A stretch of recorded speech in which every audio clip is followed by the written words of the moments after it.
우리가 함께 읽으신 본문 말씀을 가지고 무너진 제단을 수축하라 라는 제목으로 말씀 나누실 때에 이 말씀이 저와 여러분들 안에 있는 하나님을 향한 사랑과 열정이 회복되는 귀한 시간 되기를 축복합니다. 우리 그런 마음으로 지난주에 이어서 열왕기상 18장의 말씀을 함께 깊게 나누어 보도록 하겠습니다. 지난주 마지막 그 부분에서는요, 엘리야가 바알 선지자 450명과의 대결에서 바알 선지자 450명의 몸부림이 어떠한지, 그리고 그들의 모습을 통하여서 과연 누가 응답하는지 거기까지 나누고 이제 말씀을 마무리했습니다. 그리고 지난주 말씀의 첫 마디를 허장성세라고 하는 고사를 가지고 함께 나누었었죠. 이것은 실속이 없이 겉으로만 드러나 보이는 기세라는 의미를 가진 이 단어가 엘리야 한 사람과 바알 선지자 450명, 이 대규모의 사람들과 대결을 하는 데 있어서 과연 누가 허세를 부리고 있는지, 과연 누구의 마음속에 이 허장성세와 같이 실제로는 가지고 있지 않지만 그 기세를 가지고 있지 않은 것을 마치 가진 것처럼 나타내 보이는 그런 모습을 유지하고 있는 자들이 누구인지에 대해서 함께 나누었습니다. 혈혈단신의 홀몸으로 이스라엘의 왕에게 대결을 선포하고 바알 선지자 450명과 아세라 선지자 400명을 상대로 이리 나와 우리 한번 대결해보자 라고 외치는 이 엘리야의 모습이 허세가 가득하게 느껴졌었죠.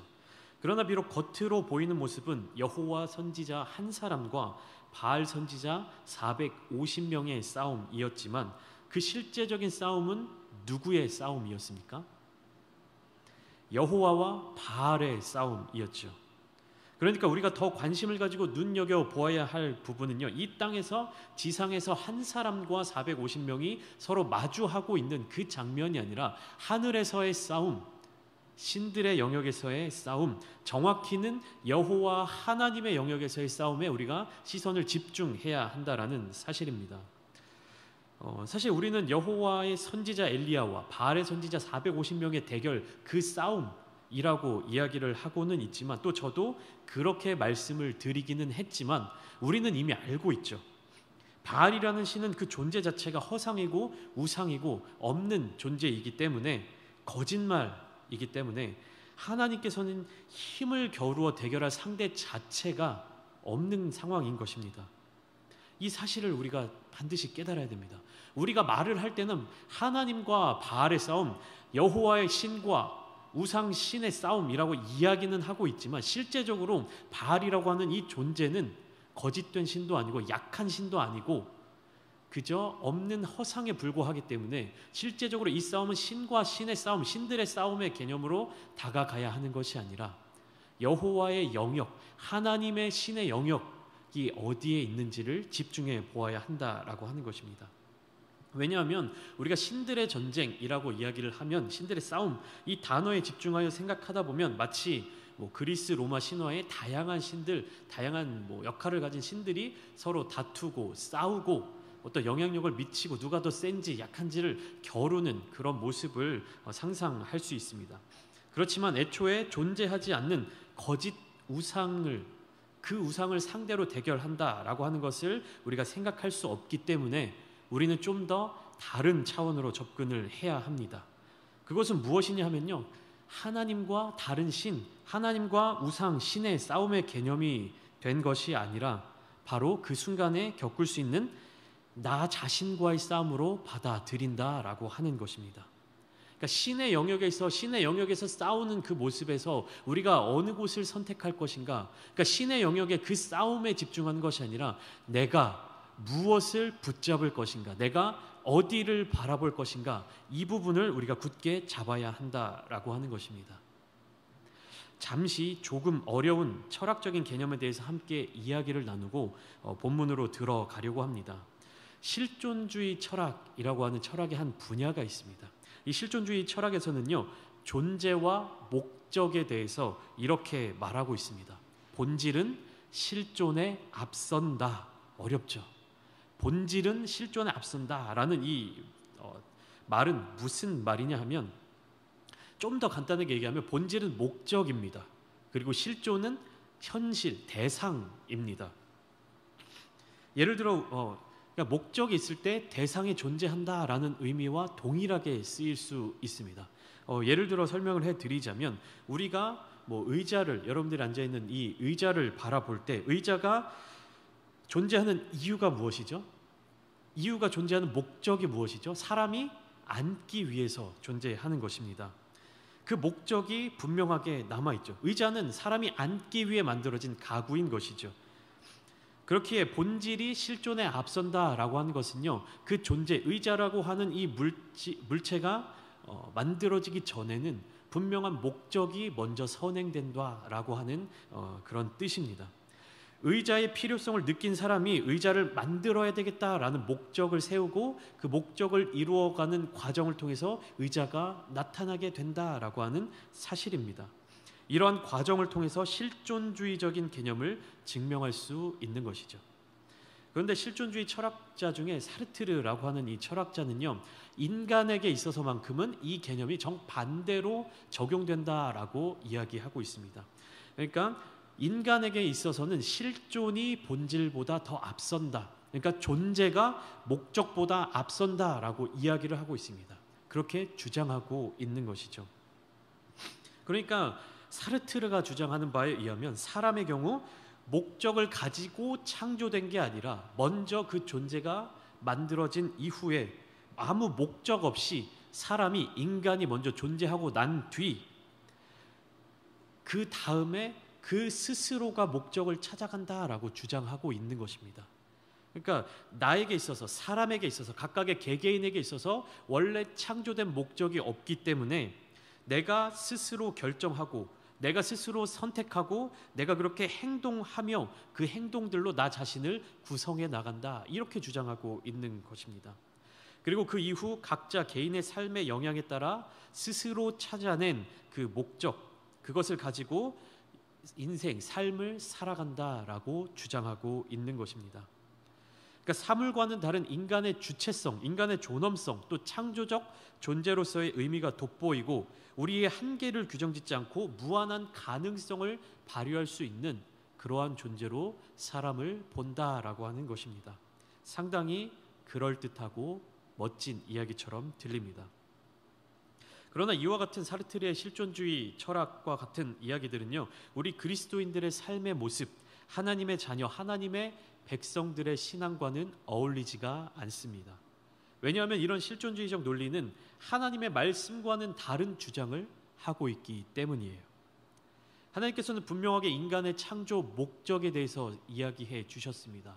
인간이 창조된 것은 하나님께서 계획하시고 그 목적을 두셨기 때문에 인간이 창조된 것입니다. 그런데 사르트르와 같은 이 철학자가 주장하는 바는 인간은 존재가 먼저고 그 스스로 자기의 삶의 목적을 찾을 수 있다라고 주장한다면 이것은 하나님의 말씀과 정반대되는 주장일 뿐입니다. 우리 함께 창세기 1장 26절부터 28절까지의 말씀을 보시겠습니다. 우리 함께 한 목소리로 읽겠습니다. 시작. 하나님이 이르시되 우리의 형상을 따라 우리의 모양대로 우리가 사람을 만들고 그들로 바다의 물고기와 하늘의 새와 가축과 온 땅과 땅에 기는 모든 것을 다스리게 하자 하시고, 하나님이 자기 형상 곧 하나님의 형상대로 사람을 창조하시되 남자와 여자를 창조하시고, 하나님이 그들에게 복을 주시며 하나님이 그들에게 이르시되 생육하고 번성하여 땅에 충만하라, 땅을 정복하라. 바다의 물고기와 하늘의 새와 땅에 움직이는 모든 생물을 다스리라 하시니라. 아멘. 하나님께서는 먼저 사람을 만드실 계획을 하셨죠. 그리고 그 목적을 분명하게 정해 놓으셨습니다. 하나님의 창조 질서의 중심에 사람을 두셨고 그들에게 복을 주시며 그들이 해야 할 일을 알려주셨습니다. 인간의 창조 목적은 결국 하나님과의 관계성에 중심이 맞춰져 있는 겁니다. 그 초점이 맞춰져 있는 것입니다. 좀 전에 설명드렸던 실존주의 철학에서 인간의 존재가 목적을 앞선다라는 말은 굉장히 매력적인 이야기로 들립니다. 그래, 우리에게 한계는 없어. 우리에게는 무한한 가능성이 있어. 나는 무엇이든 할 수 있어. 그런데 나의 삶을 내가 만들어 간다라고 하는 이 주장은 우리의 삶의 영역 속에 하나님의 개입하심, 하나님의 도우심, 하나님의 존재하심, 하나님의 다스리심을 지울 수밖에 없는 그런 이야기와 동일하게 여겨진다라고 하는 사실입니다. 기준이 하나님께 있지 않고 삶을 살아가는 기준이 나 자신에게 있다는 것이죠. 바꾸어 이야기하면 하나님께서 우리를 택하여 주셔서 불러주신다는 이 소명과 대립해서 나의 삶을 내가 결정한다라는 말은 우리 인간이 필요에 따라 신을 선택해서 섬길 수 있고 인간의 필요성에 따라서 무엇이든지 할 수 있다라는 이야기와 동일한 것입니다. 삶의 행동을 결정하는 것, 그 의지가 누구에게 있느냐? 나에게 있다라고 주장하는 것이 되는 모습입니다. 이런 모습이 오늘 본문에는 누구에게 나타나고 있죠? 바로 아합의 모습이죠. 그리고 이스라엘 백성들의 모습입니다. 또 바알과 아세라를 섬기는 그 선지자들의 모습인 것이죠. 그러니까 오늘 본문에 등장하는 엘리야와 바알 선지자들의 대결은 결국 하나님과 바알의 대결로 보는 것이 아니라 하나님을 나의 삶의 주인으로 모시는 나, 이 내가 내 삶의 주인이 내가 되는 나, 이 두 존재가 서로 대결하는 것입니다. 나의 삶의 주인이 누가 될 것이냐, 나의 삶의 주인을 누구로 모실 것이냐, 하나님으로 모실 것이냐, 내가 나의 삶의 주인이 될 것이냐, 이 두 가지 존재의 나, 이 주체성이 서로 대립하여 대결하는 것입니다. 나의 삶의 주인을 하나님으로 모시고 살아가는 사람은 어떤 삶을 살아갑니까? 엘리야와 같은 삶을 살아가게 됩니다. 내가 어떠한 환경에 놓여 있든지 하나님의 말씀만을 따라 살아가는 삶, 하나님의 명령에 순종하는 삶, 하나님을 기쁘시게 해드리는 그 삶을 살아가는 것이죠. 반면 나의 삶의 주인이 내가 되는 삶은 이스라엘 백성들과 같이 살아갑니다. 아합과 같이 살아갑니다. 열왕기상 18장 21절 말씀을 통해서 엘리야가 백성들에게 묻죠. 너희가 어느 때까지 둘 사이에서 머뭇머뭇할 것이냐? 만일 여호와가 하나님이면 여호와를 따르고 만일 바알이 하나님이면 바알을 따라라. 외쳐 선포할 때 이스라엘 백성들은 여기에 대답하지 않습니다. 하나님을 택하든지 바알을 택하든지 둘 중에 한 신을 분명하게 택하는 것이 아니라 하나님께로부터 받을 수 있는 유익을 취하고 또 바알로부터 취할 수 있는 그 이득을 포기할 수 없었던 것이죠. 실제로 바알이 아무것도 그들에게 줄 수 없음에도 불구하고 그들은 그 사실을 인정하지 않으려 하고 믿으려 하지 아니하고 그들이 정해놓은 규정과 그들이 만들어 놓은 신의 영역을 더욱더 섬기며 나아갔습니다. 그렇지만 엘리야가 이스라엘 백성들을 향해서 선포한 이 질문은요, 본질적으로 여호와 하나님과 바알 둘 중에 하나를 선택하라는 이야기가 아니었습니다. 내 삶의 주인이 하나님이신가, 내 삶의 주인이 나 자신인가, 이 두 가지 중에 하나를 선택하는 것이었습니다. 그러니까 결국 열왕기상 18장에 나타나고 있는 이 거대한 싸움의 모습은, 이 거대한 영적 전쟁의 모습은 우리 모두에게 있어서 나 자신과의 싸움이 되는 것입니다. 오늘 본문의 첫 절을 함께 보실까요? 열왕기상 18장 30절의 말씀을 함께 읽겠습니다. 시작.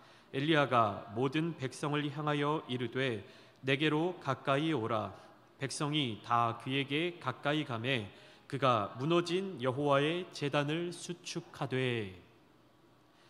엘리야가 모든 백성들을 가까이 모았습니다. 그리고 무너진 제단을 수축했습니다. 이 제단은 누구를 위한 제단이었습니까? 여호와를 위한 여호와의 제단이었습니다.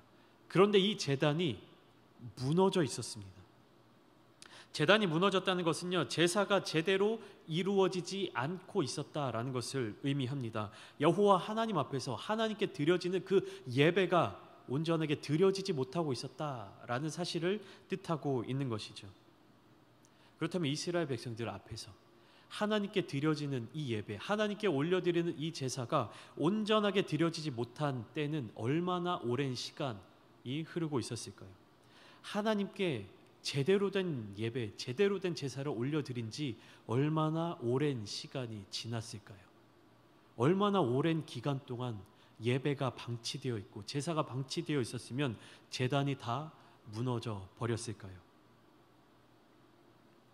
아합 왕의 통치 시기, 아합의 아내 이세벨 왕비가 여호와의 선지자들을 다 잡아 죽이려 했던 이 모습을 볼 때 적어도 아합이 통치하던 시기에는 하나님께 온전한 제사를 드릴 수 없었을 것입니다. 그리고 그 이전에도 하나님 앞에 온전한 예배를 드렸을지는 미지수인 것이죠.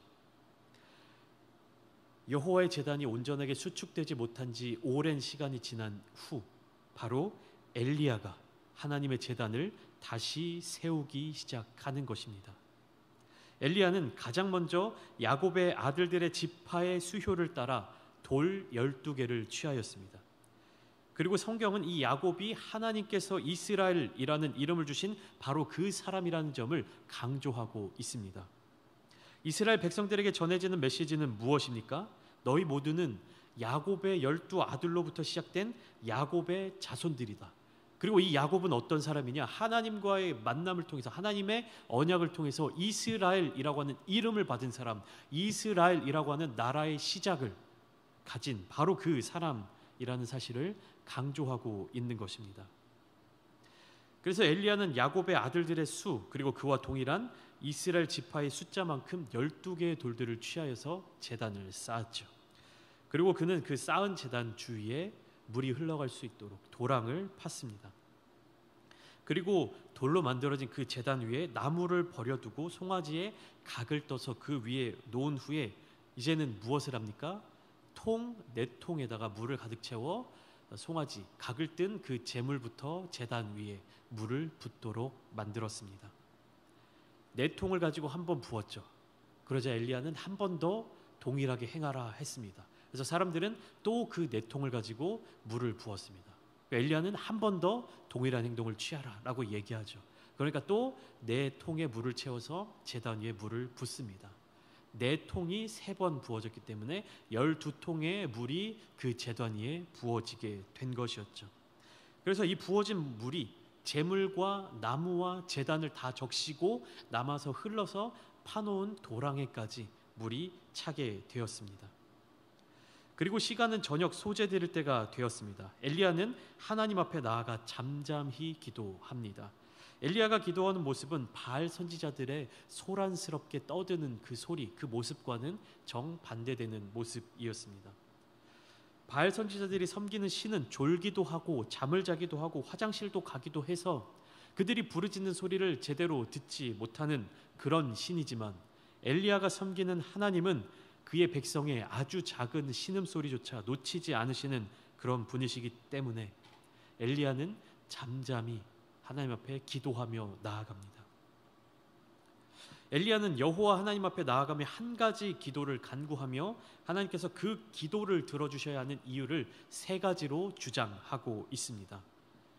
엘리야는 하나님 앞에 한 가지를 구하고 있죠. 무엇이죠? 이 제단 위에 불을 내려 주시옵소서. 그리고 하나님께서 불을 내려주셔야 하는 그 근거를 3가지로 이야기하고 있습니다.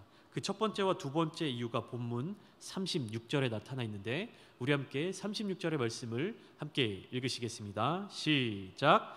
저녁 소재 드릴 때에 이르러 선지자 엘리야가 나아가서 말하되 아브라함과 이삭과 이스라엘의 하나님 여호와여, 주께서 이스라엘 중에서 하나님이신 것과 내가 주의 종인 것과 내가 주의 말씀대로 이 모든 일을 행하는 것을 오늘 알게 하옵소서라고 기도합니다.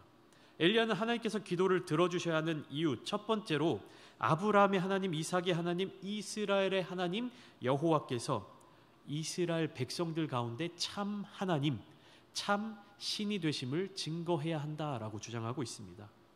그리고 두 번째로는 엘리야 그 자신이 하나님의 선지자로서, 하나님의 종으로서 계속해서 하나님의 말씀에만 순종하며 살아갈 수 있도록 하기 위함이었습니다.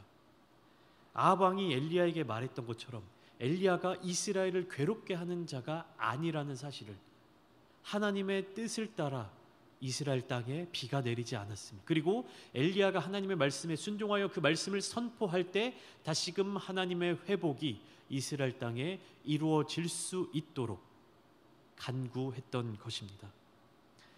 그리고 마지막 세 번째 이유가 이어지는 37절에 이렇게 기록되어 있습니다. 제가 읽어드리겠습니다.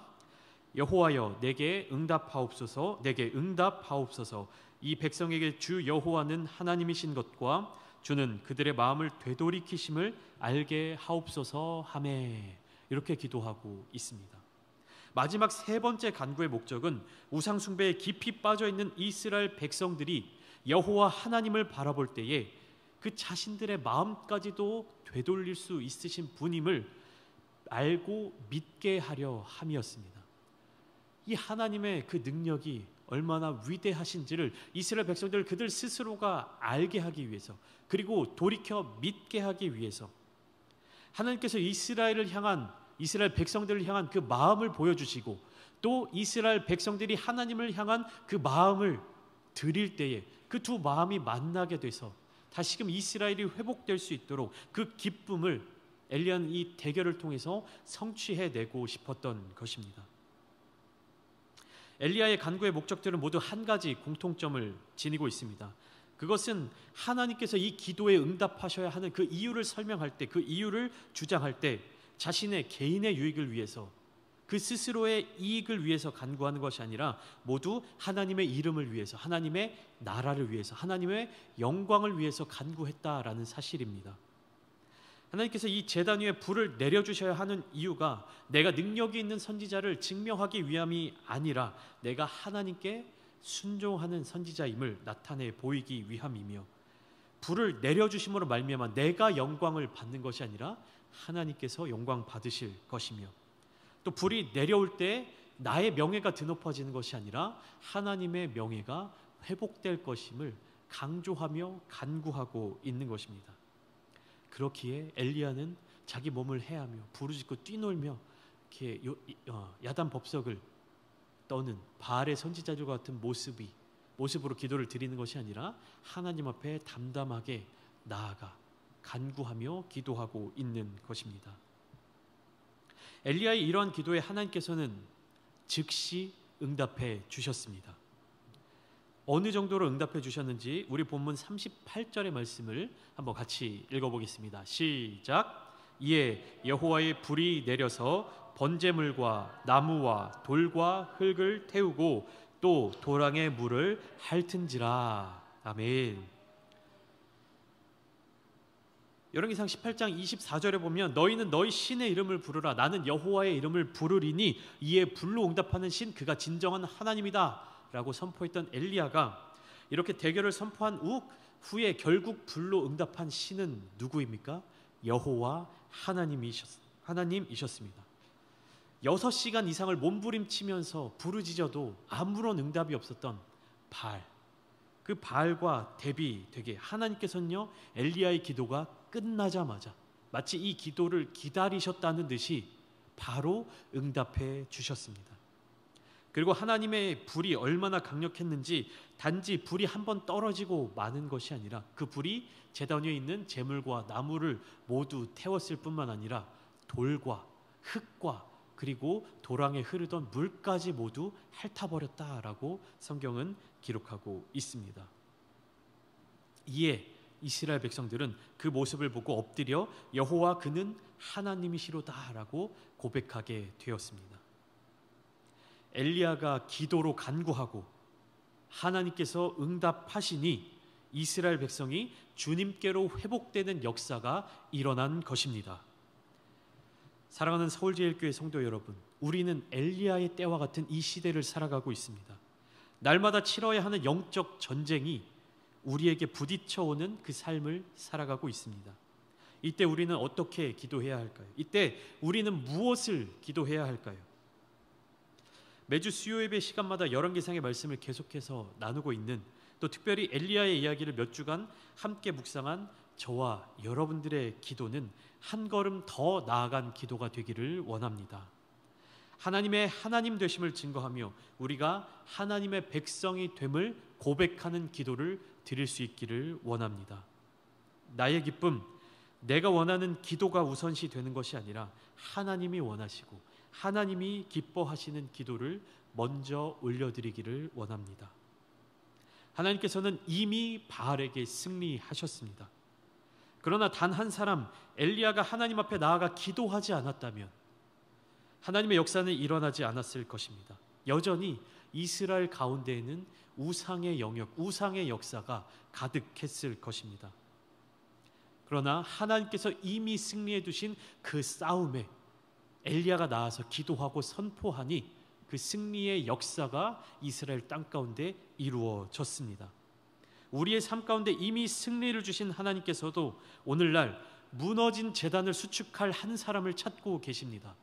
그 무너진 제단을 다시 세우고 하나님께 기도로 나아갈 한 사람을 찾고 계십니다. 이제 12월부터 우리 교회에서는요, 에스라 기도회가 시작됩니다.